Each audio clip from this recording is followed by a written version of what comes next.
आप देख रहे हैं डार्क फाइल्स। तो चलिए बढ़ते हैं आज की इस कहानी की ओर। मैं कलकत्ता से तकरीबन 10 मील दूर एक बहुत छोटे से गांव में एक शादी में गया था। शादी मेरे एक खास स्टूडेंट रहीम की थी। उसके पिता ने मुझे बहुत ज़्यादा आग्रह किया था, जिनको मैं मना नहीं कर पाया। मैं अपनी मोटर बाइक से वहां पहुंच गया। बेहद सुंदर गांव, चारों ओर घने जंगलों से घिरा हुआ। लगता ही नहीं कि मैं सिर्फ 10 मील दूर हूं कलकत्ता जैसे महानगर से। निकाह होने के बाद सबने जिद की कि आप बिना खाना खाए नहीं जाएंगे, थोड़ा सा इंतज़ार कर लें। उनके घर पर बिरयानी बहुत लजीज बनती है, मुझे मालूम था, क्योंकि 2-4 बार मैं खा चुका था रहीम के डब्बे से। खैर, मुझे खाना खाकर निकलते हुए काफ़ी रात हो चुकी थी। यहीं कोई 3-4 मील आते आते पहला पहिया पंचर हो गया। अकेला सुनसान सड़क पर खड़ा, रात के घने अंधकार को चीरती किसी पक्षी की आवाज़ भी भयानक, बहुत डरावनी लगने लगी थी।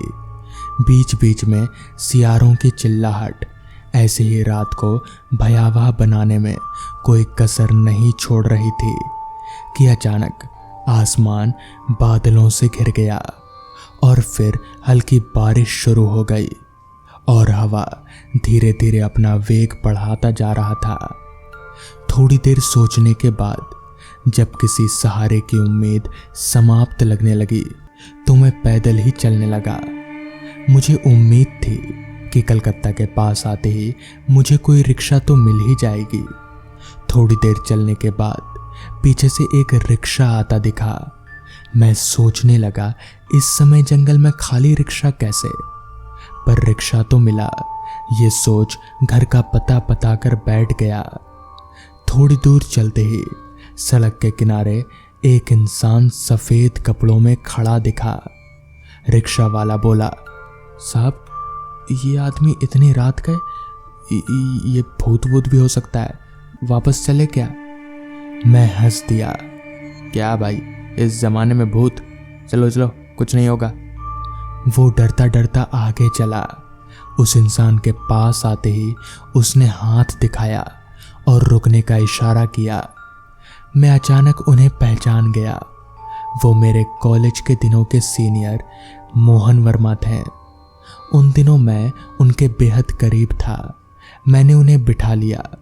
हम थोड़ी दूर चले ही थे कि बारिश और हवा का वेग बहुत बढ़ गया और रिक्शा चलना दूभर होने लगा। चालक हमें ले एक पास ही में दिख रहे सिराए में जा पहुंचा। हमने सोचा थोड़ा समय रुक कर फिर चलेंगे। एकाएक मोहन जी ने मुझे फुसफुसाते हुए कहा, यहाँ से अभी निकलना होगा, 1 मिनट भी यहाँ पर रुकना नहीं है। पर मैं एक गर्म कमरे को छोड़कर फिर उस बारिश में जाने का ज़रा भी मन नहीं रख रहा था। उन्हें समझ आते ही वो अपने रास्ते हमें वहाँ छोड़कर चले गए। उनके जाते ही रिक्शे वाले ने अंदर जाकर कुछ बात की और एक सज्जन को लेकर आया। बोला, साहब, रात यहीं कटा लेते हैं, सुबह चलेंगे। कमरा बेहद सुंदर था और मैं भी उसके चंगुल में फंस गया था। रात के ठीक 1 बजे मुझे अपने कमरे में से किसी और के होने का एहसास आने लगा और मैं जाग गया। देखा तो सराय के मालिक और एक इंसान के साथ खड़े हुए थे। उनका शरीर नजर नहीं आ रहा था, सिर्फ सर दिखाई दे रहा था। आंखों की जगह पर 2 काले काले गड्ढे थे जिनसे लाल रंग की रोशनी निकल रही थी। भयानक तरीके से हंसते हुए वो चेहरे मेरी तरफ बढ़े आ रहे थे। तभी मैंने देखा कि वहां पर मोहन जी आ गए और उन्होंने बिना कोई देर किए कमरे के पर्दों को आग लगा दी। मेरा हाथ पकड़कर बाहर की ओर हम दोनों ने दौड़ लगा दी। सड़क पर पहुंचकर मैंने उन्हें धन्यवाद दिया तो वो बोले, उस सराय में घुसते ही मुझे मालूम हो गया था कि वहाँ कुछ गड़बड़ है।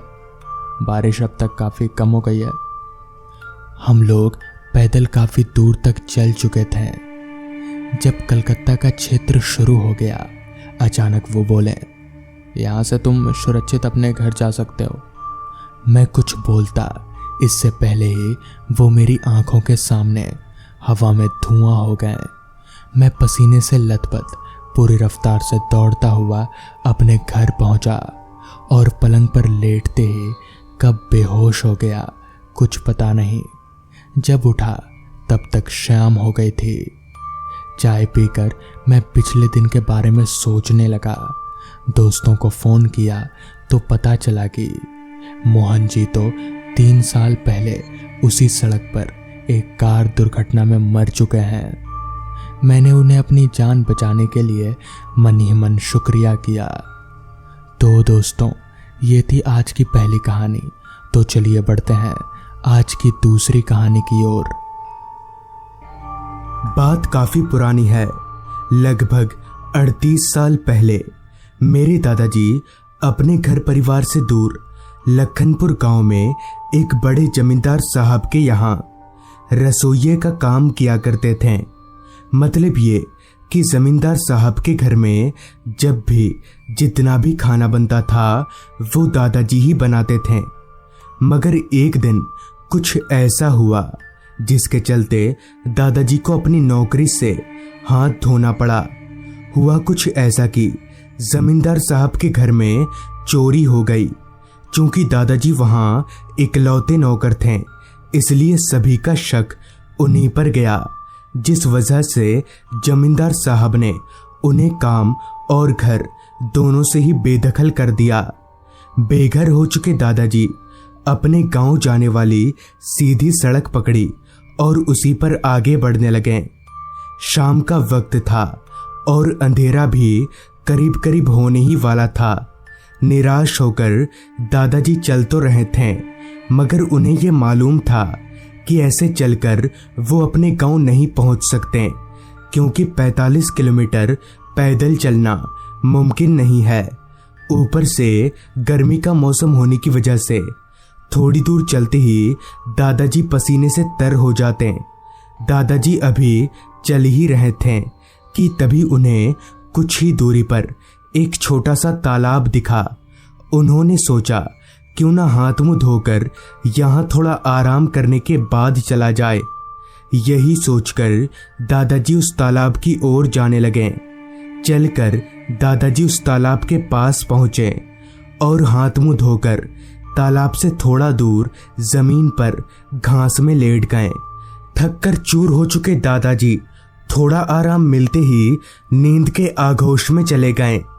पता नहीं कितनी देर बाद, मगर जब उनकी आंख खुलने को हुई तब उन्हें ऐसा महसूस हो रहा था जैसे कोई उनके अगल बगल घूम रहा हो।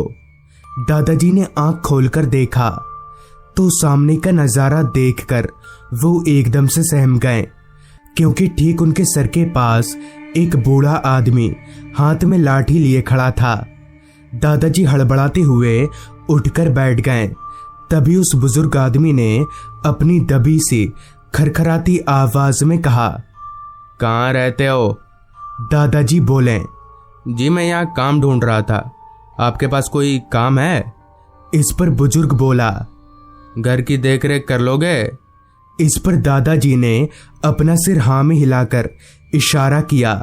दादाजी से हाँ का इशारा पाकर उस बुजुर्ग आदमी ने कहा, चलो मेरे साथ। फिर वो दोनों चलने लगे। बुजुर्ग आदमी आगे आगे और दादाजी उसके पीछे पीछे घने जंगलों से होकर आगे बढ़े जा रहे थे। शाम की हल्की रोशनी भी अब रात के काले अंधेरे में तब्दील हो चुकी थी। उस बुजुर्ग आदमी के पीछे पीछे चलते चलते दादाजी ने मन ही मन सोचा, इस जंगल में कहाँ है इसका घर? खैर कुछ दूर चलने के बाद वो दोनों एक बड़े से घर के पास पहुंचे। घर की दीवारों ने जगह जगह से प्लास्टर छोड़ दिया था। मकड़ी के जालों ने उस घर को ऐसे जकड़ कर रखा था जैसे वो घर इंसानों का नहीं बल्कि मकड़ियों का हो। खैर वो बूढ़ा आदमी दादाजी को घर के अंदर ले गया। वो घर बाहर से जितना गंदा और पुराना लग रहा था, अंदर से उतना ही साफ सुथरा था। तभी उस बूढ़े आदमी ने दादाजी से बोला, खाना बनाना जानते हो? इस पर दादाजी ने कहा, हाँ जानता हूँ। इस पर वो बूढ़ा आदमी बोला, ठीक है, आज रात का खाना तुम बनाओगे। घर के पीछे बागान है, तुम्हें वहाँ सब तरह की सब्जियाँ मिल जाएंगी, जाओ तोड़ लाओ। उस बुजुर्ग की बात सुनकर दादाजी अभी घर के पीछे वाले दरवाजे की ओर जा ही रहे थे कि तभी उस बूढ़े आदमी ने दादाजी को रोकते हुए कहा, रुको, ऐसे मत जाओ, ये लो टॉर्च, बिना टॉर्च के रात में कभी भी बाहर मत निकलना। उस बुजुर्ग से टॉर्च लेकर दादाजी घर के पीछे वाले दरवाजे की ओर जाने लगे। दरवाजा खोलकर जब दादाजी बाहर निकले तब उनके कानों में सिर्फ और सिर्फ रात कीड़ों की आवाज ही गूंज रही थी। उन्होंने टॉर्च ऑन किया तो सामने बहुत सारे पेड़ पौधे लगे हुए थे। वहां बहुत सारे आम के पेड़ भी थे और सब्जियां तो इतनी थी कि 10-12 लोग भी साल भर आराम से खा लेंगे। शायद बागान घर से भी ज्यादा बड़ा था। खैर दादाजी सब्जियां तोड़ने लगे। अभी वो सब्जियों को इकट्ठा कर ही रहे थे कि तभी रात कीड़ों की आवाज के साथ ही साथ दादाजी को एक और आवाज सुनाई पड़ी। वो आवाज पायल छमछमाने की थी। दादाजी झट से उस ओर मुड़े जिधर से वो आवाज आई थी। तब उन्होंने देखा कि उनसे कुछ ही दूरी पर एक औरत खड़ी है। वो औरत भी दादाजी की तरह ही सब्जियां तोड़ रही थी। दादाजी को लगा शायद ये भी इसी घर में रहती होगी, इसलिए उन्होंने ज्यादा दिमाग नहीं लगाया और सब्जी तोड़कर वापस घर में आ गए। वो बुजुर्ग आदमी हॉल में ही एक कुर्सी पर बैठकर बीड़ी के कश लगा रहा था। लिहाजा दादाजी उसके पास गए और बागान से लाई सब्जियों को मेज पर रखते हुए उस बुजुर्ग आदमी से बोले, यहाँ आपके अलावा कोई औरत भी रहती है क्या? इस पर वो बुजुर्ग आदमी हड़बड़ाते हुए उठकर बोला, नहीं तो मैं अकेला रहता हूँ। उस बुजुर्ग आदमी के ये बोलने का तरीका और उसके परेशान चेहरे को देखकर कोई बच्चा भी जान जाता कि वो कुछ छिपाने की कोशिश कर रहा है। खैर दादाजी ने फिर कुछ नहीं बोला और चुपचाप उन सब्जियों को लेकर खाना बनाने के लिए किचन की ओर जाने लगे। दादाजी को ये अभी भी समझ नहीं आया था कि आखिर वो औरत थी कौन और वो बागान के अंदर आई तो आई कैसे। खैर कुछ ही देर में खाना बनकर तैयार हो गया। दादाजी ने खाना परोसा और वो दोनों एक साथ में ही खाना खाने बैठ गए। खाना खाते वक्त दादाजी ने हिचकिचाकर ही सही मगर उस आदमी से पूछ ही लिया, अच्छा आपका ये घर इतने घने जंगल में? इस पर उस बुजुर्ग आदमी ने हंसते हुए जवाब दिया, ये घर अभी से नहीं कई सालों से यहाँ पर है। मेरे दादा परदादा रहा करते थे। अब इतने बड़े घर को ऐसे तो छोड़ नहीं सकता, इसलिए यहीं रहता हूँ। बूढ़े की सारी बात सुनकर दादाजी ने कहा, आपके बाल बच्चे नहीं हैं? दादाजी की इस बात का पता नहीं क्यों उस बुजुर्ग ने कोई जवाब नहीं दिया और उसका चेहरा भी थोड़ा उतर सा गया। खैर इसके बाद ना तो वो कुछ बोला और ना ही दादाजी। खाना पीना हो जाने के बाद बर्तन मांजकर दादाजी एक कमरे में और वो बुजुर्ग आदमी दूसरे कमरे में सोने चला गया। लेकिन पता नहीं क्यों इतना थका हुआ होने के बावजूद भी दादाजी को जरा भी नींद नहीं आ रही थी। करवटें बदल बदल कर दादाजी अभी सोने की कोशिश कर ही रहे थे कि तभी उनकी नज़र कमरे की खिड़की से बाहर गई तो उनके होश उड़ गए।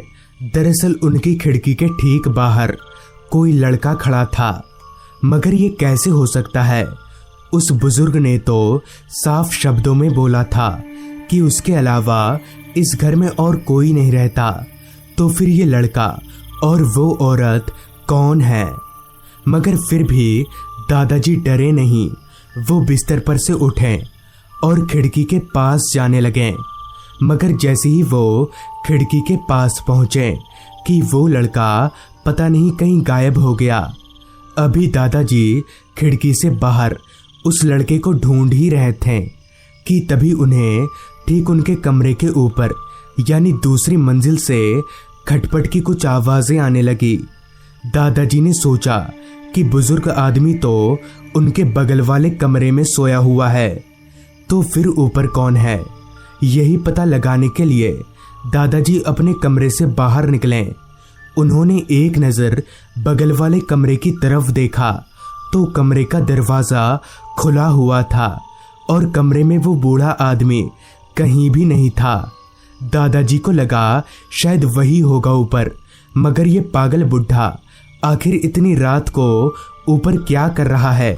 यही जानने के लिए सीढ़ियों से होकर दादाजी ऊपर जाने लगे। सीढ़ियां चढ़कर जब दादाजी दूसरी मंजिल पर पहुंचे तब देखा कि वहां एक कमरे का दरवाज़ा खुला हुआ है। दादाजी उसी कमरे की ओर बढ़ने लगे। उस कमरे के पास पहुंचकर जब दादाजी ने अंदर झांका तो सामने का नज़ारा देखकर सर से लेकर पैर तक उनके शरीर में करंट दौड़ गया, क्योंकि कमरे के अंदर वही बूढ़ा आदमी था।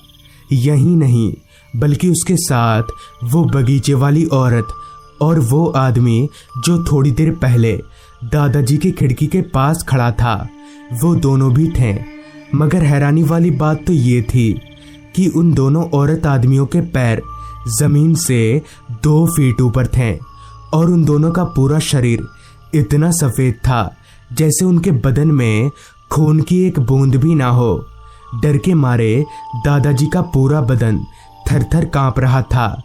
उन्हें ये समझ नहीं आ रहा था कि आखिर ये सब है क्या, मगर वो इतना जान गए थे कि यहाँ रुकना उनके लिए ठीक नहीं होगा।